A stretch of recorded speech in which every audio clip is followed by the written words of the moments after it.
Hi, everyone, and welcome back to Marketing Made Easy by Jottful. I'm your host, Dawn Verbrugge. This is a really exciting show today. We have Cynthia Flynn. She's the founder of Flynn and Associates, which is a law firm based out of Pasadena, California. She started just with a single client that she got from her local chamber of commerce and has now grown her business to this 9-person firm. She's going to talk to us today about how she went from networking her butt off basically to realizing that wasn't scalable and finding new and interesting ways to grow her law firm. So you're really going to enjoy this episode. Stay tuned. My business is just me, so I need a marketing plan that I actually have time to do. I never studied marketing, but I know I have to do it. Sometimes I just need help knowing where to begin. I never know if the money I spend on marketing is really paying off.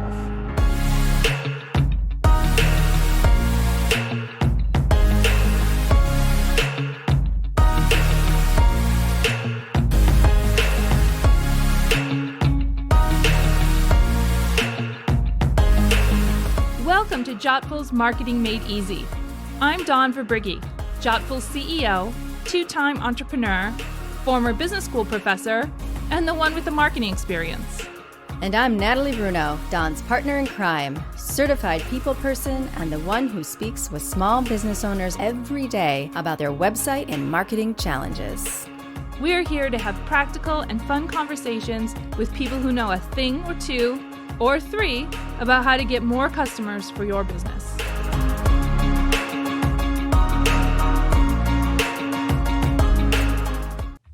Great. Welcome, Cynthia. So this is Cynthia Flynn, and she is the founder of a law firm called Flynn and Associates. And thank you so much for joining the show today, Cindy. Yes, of course. Thank you so much for having me, Dawn. So, Cynthia, can you tell us a little bit about your firm today?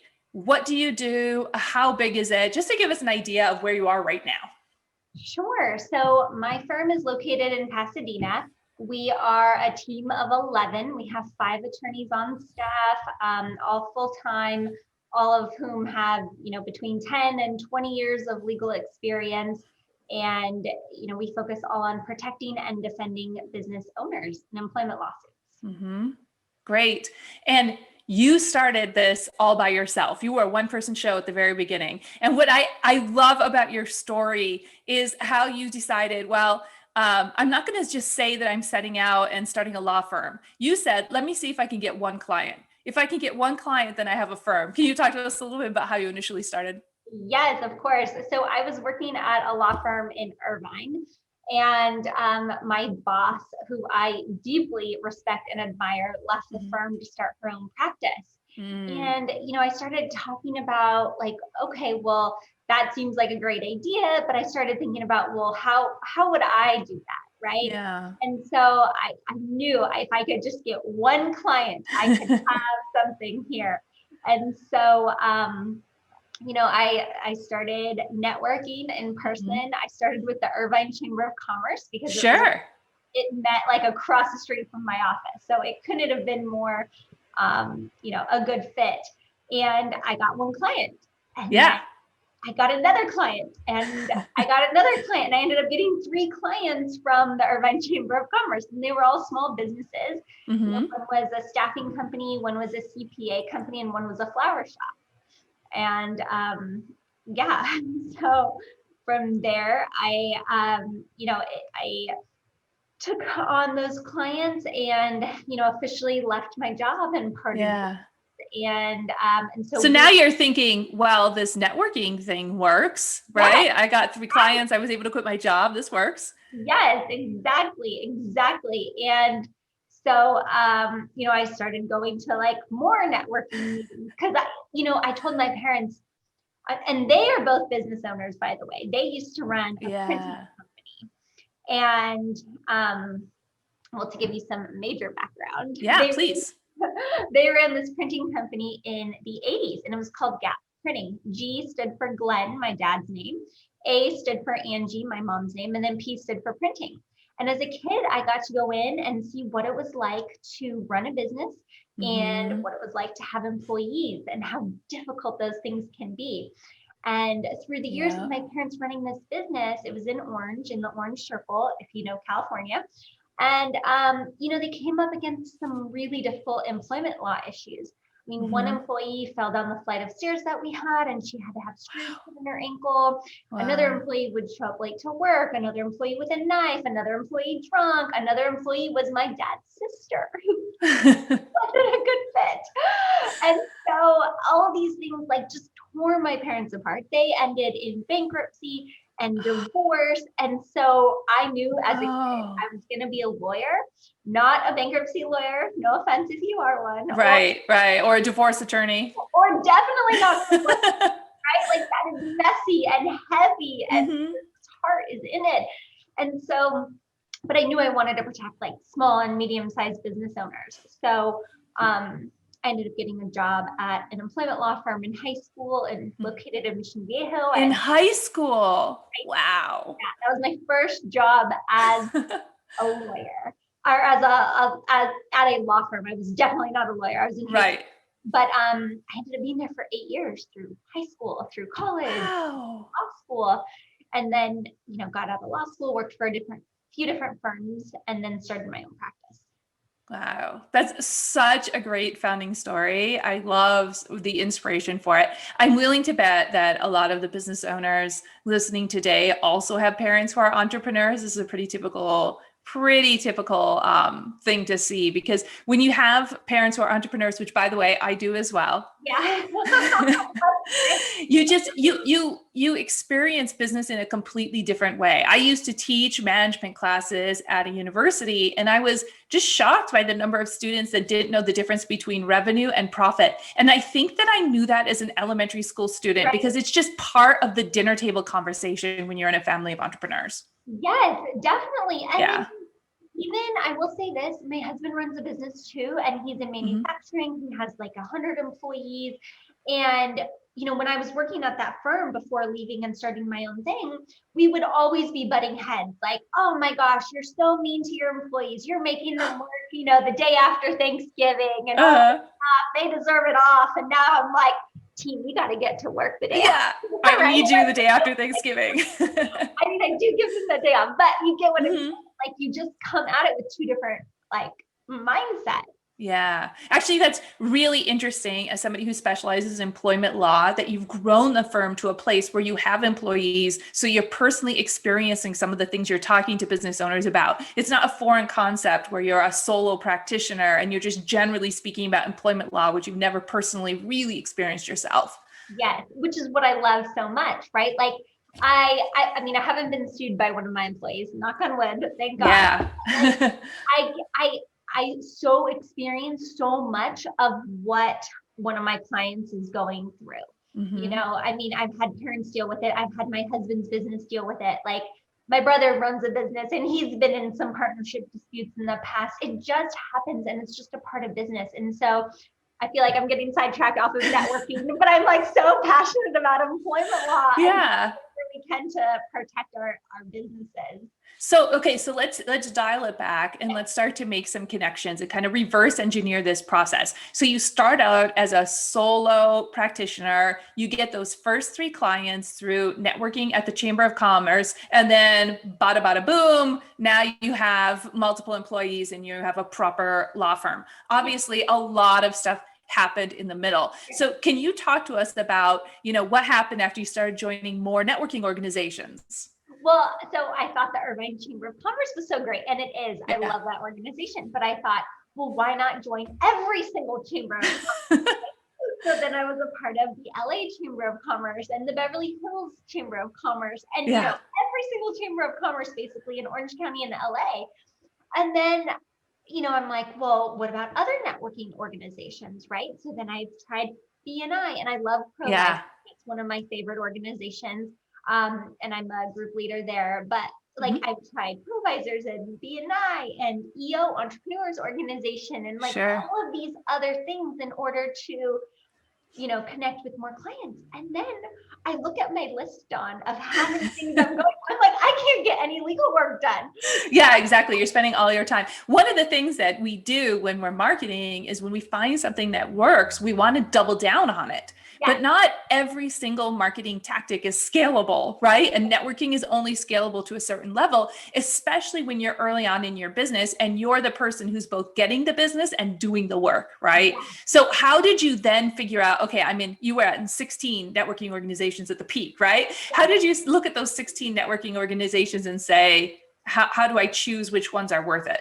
Well, so I'm very metric focused, right? And so I think every business, you need to know your KPIs, your key performance indicators, have your metrics. And so I started looking into, okay, well, how much business am I getting from each organization? Yeah. Right. And that helped me kind of pare down like what I was going to, right? Because if you go to one event in one organization and then the next week you're at another event with another organization, you're not forming that bond or connection. But as you said, it's not scalable at all. I can only be at one place at a time, right? Yeah. So then I started seeing if I can do like blog articles, and then you hear all this stuff about SEO and what you can do to, boost up website views, right?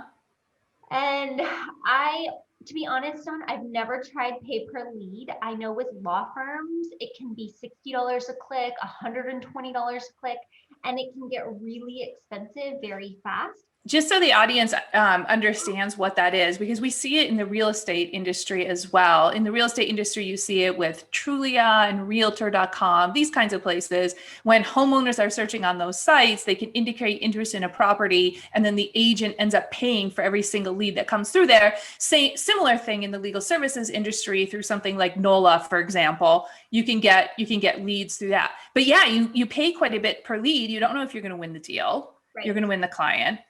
So you didn't do that, even though that is, by the way, the most typical way that law firms grow beyond the initial networking. Right. So I didn't do the like Google advertising. I tried to do organic not advertising, I guess, but like putting things out there that people, business owners specifically, because we practice employment law, and we don't represent employees. We only represent owners. And so putting out like a series of articles about what a business owner would type in order to see, if they're compliant with the law. And, in California, we had AB5 go into effect last year, which talks about independent contractors and employees. So I put together this whole, kind of series about independent contractors for different businesses. And it turned out going over pretty well, where people can type in, can I have independent contractors as a hair salon? Or can I have independent contractors as a nail salon? And so I did like very targeted written content. And of course, it's a long time to produce that content, because you have to make sure it's, it's coming from a lawyer, it's coming from a law firm. So you have to make sure it's accurate. You can't just hire somebody to write it for you. Yeah. So just to touch on that quickly, is there some kind of regulation in your industry when it comes to advertising? And I know it's typical in financial services as well. There's a ton. Certain avenues of lawyers are known as ambulance chasers and things like that. That's actually not allowed. And so it's a term, but yeah, there are specifics. And so even if you go to our website, you have to click on a disclaimer. I noticed. Yes, and then every single blog article, there's a disclaimer on the bottom, like this is not creating an attorney-client relationship. If you put something through our contact us form, we're always happy to do so, but we want to make sure we're running the conflict check so that there's no conflict between our clients, and doing everything, of course, on the up and up. That's one of the tricks in industries that are highly regulated. A lot of those business owners are fearful of doing content marketing because of the process you have to go to get things approved, or because of the liability in putting out something that is not factual. You actually didn't do the thing that is most typical, which is pay per lead for your industry. And you did content marketing, which is less typical, but I can see that it has worked for you, because what you've been able to do is create really, really niche content that appeals to a very, very specific audience. And it has allowed you to start to show up in search results for those particular topics, which is driving traffic back to your website. Exactly. It's great. How did you decide to take that risk? I mean, what inspired you to do that? Because it is counterintuitive for somebody in your industry. It is, it definitely is. But, it's just when you put information out on the website, you have to have something that's relevant and valuable that people are even interested in reading. And I knew if I spent the time doing targeted articles for the types of clients that I'm hoping to attract, it would go so much farther than going to one networking meeting at, in a random city that I don't practice mostly. Right. And so it's just, it's I don't know, it just made sense to me over time. Yeah. There's a word for this, which is evergreen. So when you drive from Pasadena to Beverly Hills for a meeting, you've got the commute in both directions, and you've got the time that you spend there. And once that meeting is over and your commute is done, it's like that never happened, right? Like poof, it's gone. And it's the same thing with organic social media. The post goes up and it's there for, maybe a couple of hours in people's feeds, and then poof, it's gone. But the kind of content you have done, where you have created these very specific blog posts, they're evergreen. They're there forever. It doesn't matter if you wrote it a year ago, today people can still access that content. So it's interesting because the kind of content marketing that you're doing has a very slow burn, in that you have to do it for a while before you start to achieve any results. It's not immediate. And in the beginning, it's like, trees are falling in the forest. You're writing a bunch of content and nobody is seeing it. It can be really demoralizing when nobody's actually looking at the content you're spending a bunch of time producing. How did you decide, okay, I'm going to keep plugging ahead with this, even though my competitors aren't doing it? It's not the strategy they're using, and I'm not getting a lot of traffic yet. It's just So I also send out emails to my current clients, my past clients, and then any potential clients, right? And so I always do like a litmus test of, would my husband read it? Because he runs a business, he's very busy, he gets a million emails a day. He doesn't like emails. He's an entrepreneur. He's dyslexic and doesn't like anything lengthy. And so, the content that I produce, which is similar to what I do on the website, is basically, would my husband read it? It's like, hi, Dawn, the labor commissioner just came out with this new thing. You need to know XYZ, period. That's it. Yeah. Or, hey, did you know now anti-sexual harassment training is free? Here's a link, period. That's it. So it's like very basic, very tailored, 3 sentences, the whole thing, because nobody cares. Let's face it, nobody cares that I've hired this new attorney. And look at her. She's great. She has all this experience and she's won every single trial and this and that. Like, nobody cares, right? They're like, how is that going to affect my business? You know what's hilarious about this is that is sort of exactly the opposite approach of the content that my law firm sends to me for our business. I can tell you, I got one from them just last week with a summary of a recent case here in Michigan. And it talked all about, this case, and the whole thing, this whole email could have been summarized with a sentence that said, don't do things that are racist and unethical. Boom. There you go. Right? Yes. Why waste people's time? Right? Why waste people's time? Just don't be a racist. There you go. Done. Right? Okay. Check. I won't do that. So too, like we had a new Supreme Court case come out earlier this year, and it talked about rounding, and all the law firms, because I get other law firm stuff, and I want to see what's going on. They all wrote this huge long thing about, here's the facts of the case and here's what happened. All they needed to do was say, do not round lunch breaks. Period. Right? Like, if you're doing that, stop it immediately. Let's work on changing it. Yeah. It's not complicated. Yeah.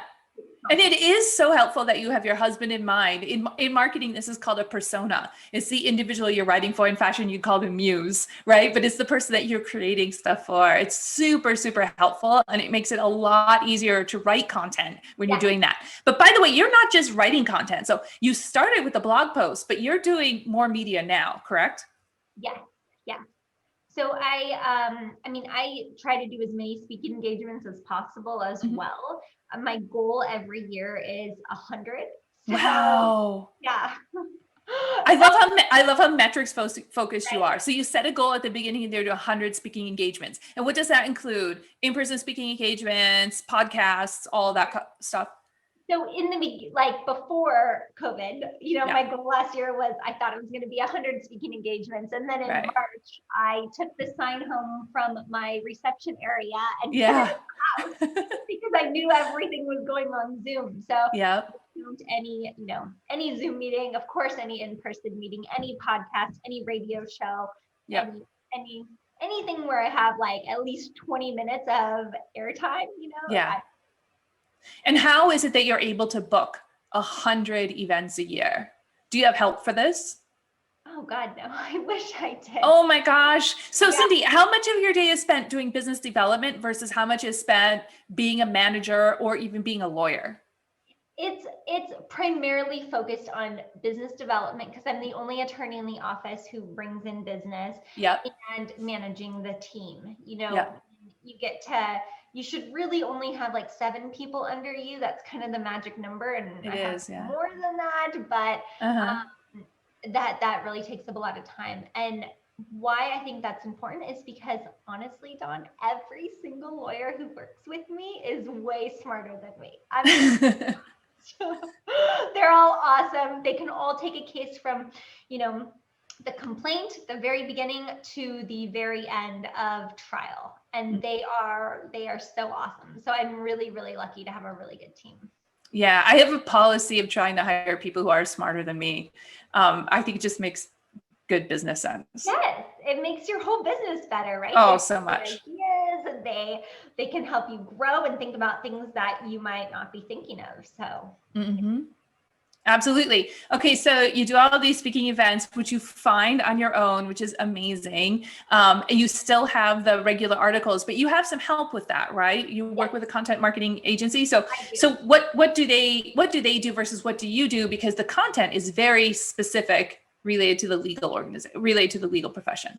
Yes, definitely. And so anything that they draft, I either look at before publishing or have one of my attorneys on my team look at. That way I know it's, 100% something that our firm can stand behind. And then with the speaking things too, I have one of my attorneys basically help me draft the content of what I'm going to be talking about. And then I have the media company make it look pretty because I love my team, but the way our PowerPoint looks after they get done with it, it's all words like this, no pictures, no happiness. And it's just like word vomit. And so I have them like spruce it up and make it look very clean and professional.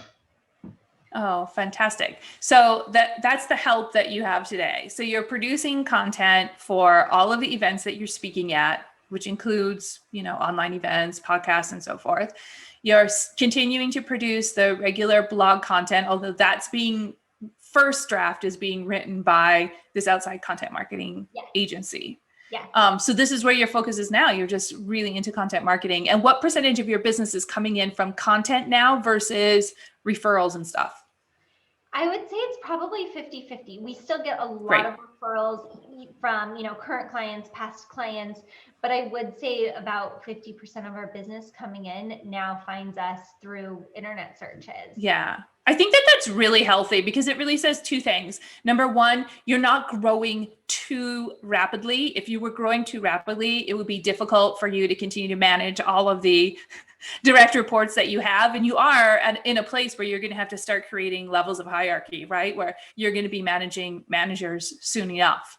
But, growing at a pace that you can manage is really good. And then the other 50%, which is coming from referrals, is telling me that you have really satisfied customers, right? Really satisfied clients. And that's why they're referring you out. So it sounds like you have a really good balance right now. Thank you. I appreciate that. It's good to hear from your perspective. So that's great. Awesome. So Cindy, while we have you, just sort of one last question. Is there anything that you would advise the people listening today? Sort of what did you try that failed? What would you recommend to them? What is your advice? So I think the biggest takeaway I got from doing the content marketing is have either yourself or a friend or your ideal client sit down and type out things that they would specifically search in Google. Yes. Right? So, Yeah. I mean, I've had a lot of help over the years, but like one person in particular was like trying to do stuff from an employee perspective, right? And we represent employers. So I know a bad fit for me is somebody who's typing in, can my boss make me wear a mask? Right, So right. that's not an ideal client for me. Right. That's clearly an employee. And so doing that like 100 times over of the types of clients you want to be getting, I think is saves a lot of headache. Yeah, I really like that. That's an inexpensive hack for SEO, right? Because that's really what you're doing. You're trying to figure out what it is that people are going to search for in a search engine. And so you're just sitting down with people who actually represent your market and asking them how they find you and what they look for, as opposed to hiring an SEO professional, which can get very expensive, and having them do this analysis for you, which you can do, right? I mean, we recommend that all the time, but it sounds like you really just started by yourself to test and see if it worked before you took that step. Right. And then just keep going, right? Yeah. Just post. Yeah. I mean, especially with content marketing, just keep going is really great advice. All right. Well, Cindy, thank you so much for joining today. This was really, really enlightening, and I'm so pleased about all of your success, and I wish you so much more. Thank you so much, Dawn. Same to Thanks. you. It's been so fun. Take care. Bye, Cindy. Bye. Well, that's a wrap. If you enjoyed this episode of Marketing Made Easy, please subscribe to Jottful's YouTube channel. That's JOTTFUL. That way, you'll never miss an episode. We'll meet you on the next one.